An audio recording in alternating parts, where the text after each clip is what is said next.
Novia Widyasari Rahayu, semasa kecil hingga remaja, dulunya gadis yang berperawakan dekil.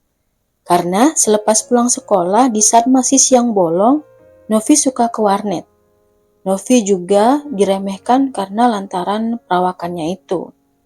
Barulah ketika masuk Universitas Brawijaya, tepatnya Fakultas Ilmu Budaya jurusan Bahasa Inggris, saat itu Novi belajar tentang skincare. Novi lahir dari keluarga berkecukupan, ayah dan ibunya di pemerintahan di Mojokerto. Sebagai PNS, bahkan memiliki jabatan bagus. Semasa kuliah, Novi juga buka les privat. Ia mengajar les bahasa Inggris dengan upah mulai dari Rp35.000 sampai Rp50.000. Saat bertemu anak-anak didiknya, Novi selalu membawakan snack. Novi juga mau menambahkan jamnya secara gratis jika anak didiknya dapat nilai jelek. Hidup memang tak selalu berjalan mulus. Di tahun 2017, Novi mengalami pelecehan seksual oleh seniornya. Kejadian itu membuat dirinya dijauhi teman-temannya. Saat itu, pelaku hanya diskor dan kuliah lagi hingga lulus. Sementara itu, Novi yang memang sempat mendapatkan konseling, tetap saja mengalami trauma dan depresi berkepanjangan. Bahkan Novi sampai pernah histeris berteriak-teriak di mall. Selang waktu berjalan, psikologis Novi mulai membaik, namun belum sembuh total. Di kemudian hari, Novi berpacaran dengan seorang bribda yang bekerja di Polres Pasuruan. Pria itu bernama Bribda Randy Bagus Heri Sasongko. Keluarga juga bahkan setuju dan mengizinkan mereka untuk nikah. Namun sebenarnya Novi tak merasakan kebahagiaan. Novi sering curhat di media sosial yang disamarkannya tentang bagaimana hancurnya perasaan yang ia merasakan. Bahkan dia pernah cerita di platform media sosialnya soal rencana bundir dan kesedihannya di atas makam ayahnya. Yang pasti, setelah sekian banyak postingan tentang keputusasaannya dan keinginannya untuk bundir, Novia akhirnya pada tanggal 2 Desember 2021 ditemukan meninggal di atas gundukan makam ayahnya di kampung halamannya, Mojokerto, Jawa Timur.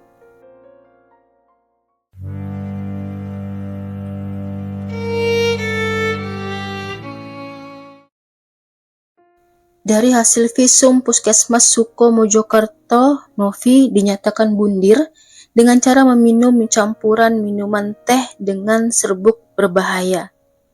Kasusnya viral hingga Bribda Randy harus diperiksa polisi.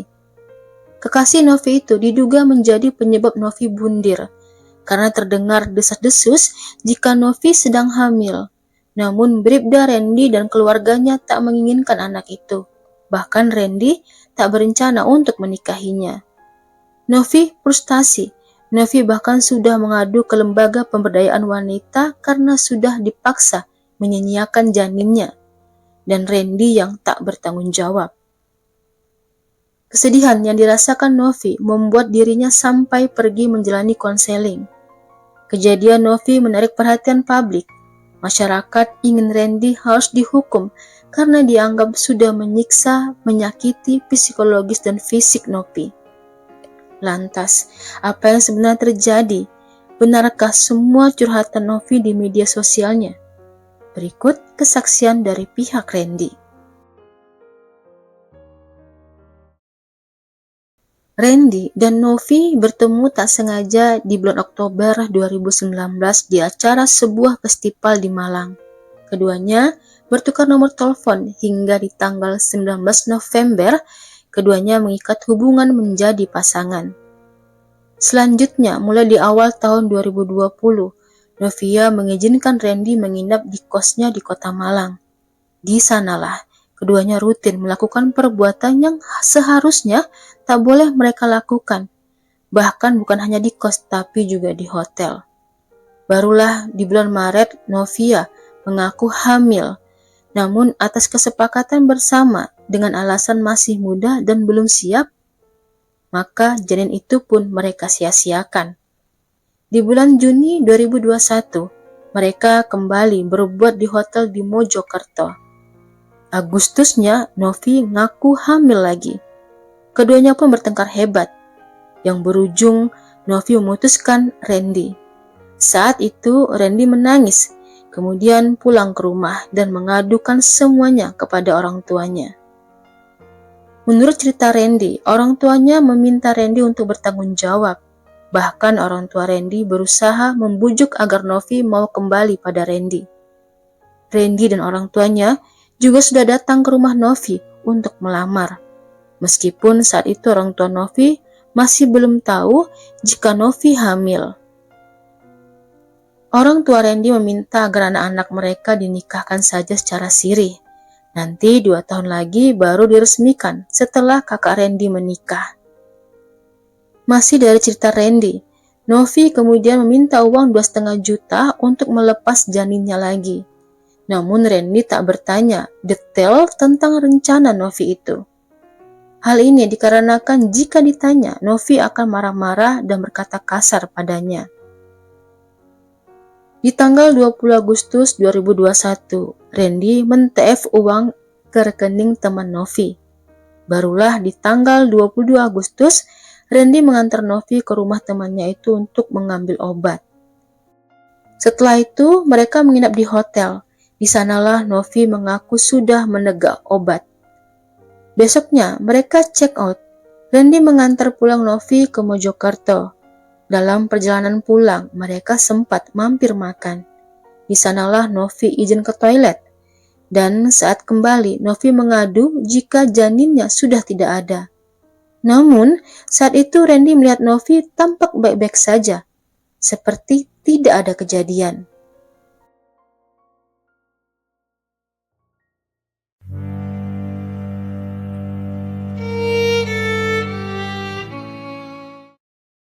Selang beberapa waktu, tepatnya di tanggal 17 sampai dengan 21 September 2021, Novi harus dirawat di Rumah Sakit Sakinah Mojokerto karena DBD. Lantas, di tanggal 29 September, Novi mengirim foto tes pack lagi dan mengatakan hamil. Randy terkejut, bagaimana bisa dia hamil lagi? Randy lantas ingat ketika Randy mengajak Novi memeriksa kandungan sebelumnya, Novi selalu mengelak. Randy memang tahu jika Novi mengalami depresi berat, bahkan sempat menemaninya untuk konseling sebanyak 3 kali. Randy juga sudah mendengar dari Novi jika pernah dilecehkan hingga sempat hamil dan harus cuti kuliah 1 semester. Di pengadilan Mojokerto, ibunda Novi, Faujun, bercerita banyak di depan hakim. Kisah dimulai dari meninggalnya ayah Novi di bulan Juli 2021. Kedatangan keluarga Randy ke rumah untuk melamar hingga kekecewaan Novi karena hanya diajak nikah siri. Bulan November 2021, Faujun mendengar anaknya bertengkar hebat di handphone. Saat itu Faujun mendengar anak gadisnya memaki-maki Randy hingga Faujun akhirnya tahu jika anaknya pernah hamil anak Randy. Faujun meminta penjelasan atas apa yang sebenarnya terjadi. Menurut Novi, keluarga Randy tak menginginkan bayinya, begitu juga Randy. Mendengar itu, Faujun sempat berusaha menghubungi Randy, tapi tak mendapatkan penjelasan. Begitu juga penyelesaiannya. Masih di bulan November, Faujun menerima telepon dari ayah Randy. Ayah Randy bilang jika Randy sudah dilaporkan Novi ke divisi Propam. Faujun lantas menanyai hal itu ke Novi. Saat ditanyai, Novi malah histeris sambil memukul-mukul kepalanya. Khawatir melihat kondisi anaknya, Faujun menelepon Randy untuk datang menemui mereka di rumah. Randy saat itu datang bersama kakaknya untuk menenangkan Novi. Setibanya Randy dan kakaknya di rumah, Novi makin mengamuk. Dari mulut Novi keluar kalimat, "Kata bapakmu, kalau anak ini bukan anakmu, bapakmu akan membunuhku." Ribut-ribut di rumah Novi menarik perhatian warga, hingga Kades turun tangan menenangkan Novi. Setelah kejadian itu, hubungan mereka pun memburuk. Sementara itu, kelakuan Novi makin menjadi-jadi. Novi bahkan berulang kali ingin bundir. Faujun dengan sabar menenangkan putrinya itu.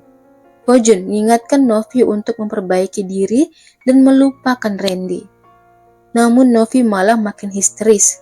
Melihat kelakuan Novi yang makin parah, Fojun mencoba menghubungi Randy tapi tidak ada respon.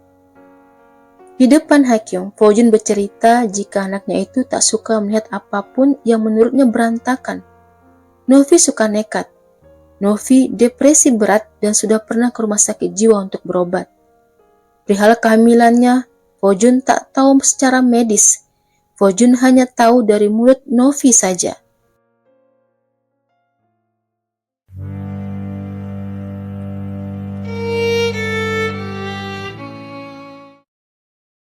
Di depan hakim, kedua orang tua Randy juga ikut bersaksi. Menurut ayah Randy, di bulan April 2020, Novi menelepon dirinya mengaku hamil anak Randy. Ayah Randy lantas menjawab, kalau memang seperti itu nanti saya bicarakan kepada Randy. Saat ditanya ayahnya, Randy mengaku tak tahu pasti, tapi memang dirinya ada berbuat dengan Novi. Ayah Randy lantas berkata, kalau memang hamil ya nikahi, tapi nanti setelah lahir tes DNA aja. Karena menurut cerita Randy, Novi suka begitu dengan banyak laki-laki, hingga di kehamilan pertama ini berlalu begitu saja. Lantas, dirinya kembali mendengar kabar jika Novi hamil yang kedua. Orang tua Randy sepakat untuk melamar Novi. Namun karena Randy masih ada ikatan dinas, pernikahan dilakukan sirih terlebih dahulu. Di depan hakim, ayah Randy mengaku tak pernah menolak kehamilan Novi. Dia bahkan menyuruh Randy memeriksa kehamilan Novi. Namun dari cerita Randy, Novi selalu mengelak untuk diperiksa. Hingga suatu hari, Novi menelepon dirinya jika sudah melaporkan anaknya ke Propam. Sampai di sini ayah Randy menyampaikan kekecewaannya pada Novi. Setelahnya ia pun menyuruh untuk memeriksa kandungan Novi. Namun menurut Randy, Novi menolak. Hingga Fojun menelepon dirinya mengabarkan jika Novi meninggal. Ia terkejut dan sempat bertanya pada Fojun, Novi sakit apa? Namun tak dijawab. Lantas ia pun menghubungi putranya itu. Dari Randy, dia baru tahu jika Novi bundir di atas makam ayahnya. Sementara itu dari kesaksian ibunda Randy, ia dan Novi ada beberapa kali berhubungan telepon. Hingga suatu hari, Novi menelepon dan memaki-makinya. Sejak saat itu, ia tak mau lagi menelepon Novi. Wanita parubaya ini memang meragukan kehamilan Novi karena sering berubah-ubah, sebentar hamil, sebentar tidak, dan tidak mau diperiksa.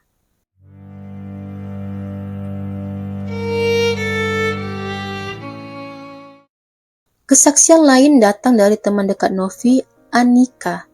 Novi sering curhat, salah satunya jika dia sudah dihamilin Randy. Namun orang tua Randy tak menginginkan bayinya hingga harus disia-siakan.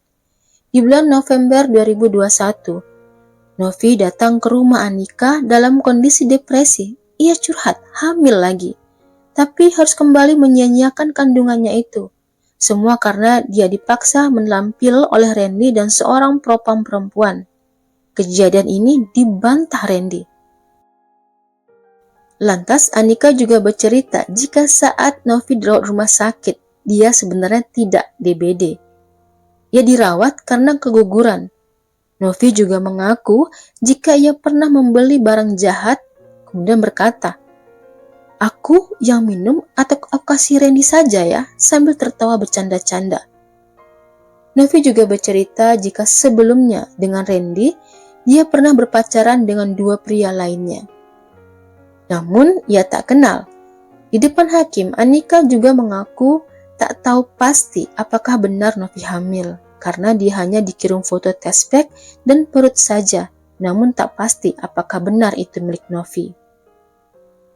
Saksi lainnya, Nivinda, bercerita jika Novi pernah menginap di kosnya 5 hari. Saat itu ia curhat sudah hamil 2 kali anak Randy, tapi tak diinginkan. Novi juga meminta bantuan kakak Nivinda agar bisa menghubungi Randy, karena memang kakak Nivinda juga bertugas di tempat yang sama dengan Randy. Nivinda juga bercerita jika Novi pernah cerita berpacaran dengan 3 pria berbeda sebelum dengan Randy. Hingga suatu hari, Novi menghubunginya karena ingin bundir. Nivinda minta Novi untuk tenang, dan dia juga akan mengatur waktu untuk ke Mojokerto. Namun, kabar buruk itu pun datang. Tentang kabar jika Novi dirawat di rumah sakit bukan karena DBD dibantah dokter yang menangani Novi saat di rumah sakit. Novi kala itu benar DBD. Tetapi memang tak ada tes kehamilan karena status Novi saat itu sebagai nona. Sementara keterangan saksi dari Aditya, teman Randy. Dia tahu Randy pacaran setelah Novi menghubunginya mencari Randy. Masih menurut Aditya, Randy setelah berpacaran dengan Novi berubah, jadi tak bertanggung jawab dengan pekerjaannya. Aditya juga bercerita sempat sudah menasihati Randy untuk jauhi Novi, karena teman Aditya ada yang mengenal Novi. Novi berperilaku tak baik, sering menginap di hotel. Namun Randy malah marah dan menjauhi rekan-rekannya bahkan sampai keluar grup WA. Setahu Adit, Randy tak pernah selingkuh. Bahkan saat keluar Randy harus laporan sekaligus foto sedang di mana. Kesaksian lainnya datang dari Ayu, teman Novi sejak tahun 2017. Dari Ayu terbongkar fakta jika Novi pernah cerita juga. Ia sempat hamil dengan pacarnya yang dulu sebelum dengan Randy. Dan kemudian janin itu pun disia-siakan. Fakta lainnya, uang yang pernah di TF Randy ke nomor rekening Ayu dipakai sebagian untuk bayar Shopee Paylater. Dan sebagian lagi untuk beli obat yang dipesan ke alamat Ayu. Ayu juga bercerita jika saat itu Novi tak hamil karena sempat minta pembalut. Soal kehamilan Novi, Ayu tak tahu pasti karena hanya mendengar cerita dari Novi. Di persidangan, Ayu juga cerita jika Randy dan Novi sempat ribut besar dikarenakan Randy memergoki Ayu keluar dari hotel. Sementara itu, Randy mengaku berhubungan dengan Novi karena permintaan Novi. Dia tak tahu pasti jika Novi hamil dan tak pernah menolak kehamilannya. Novi juga tak pernah mau diperiksa. Meskipun di persidangan tak ada bukti medis jika benar Novi hamil hingga menolak kehadiran janinnya, semua cerita itu hanya dari cerita-cerita Novi ke orang-orang saja. Dan dari rekaman medis, Novi memang punya riwayat kejiwaan. Namun, fakta di persidangan terbukti jika Randy pernah mengantar Novi mengambil obat ke rumah Ayu, serta tahu jika Novi akan meminum obat itu untuk tujuan melanggar hukum. Namun, tak ada upaya dari Randy untuk melarang. Randy pun dinyatakan tetap bersalah. Majelis hakim menjatuhkan Randy vonis 5 tahun penjara dan dipecat dari kesatuannya.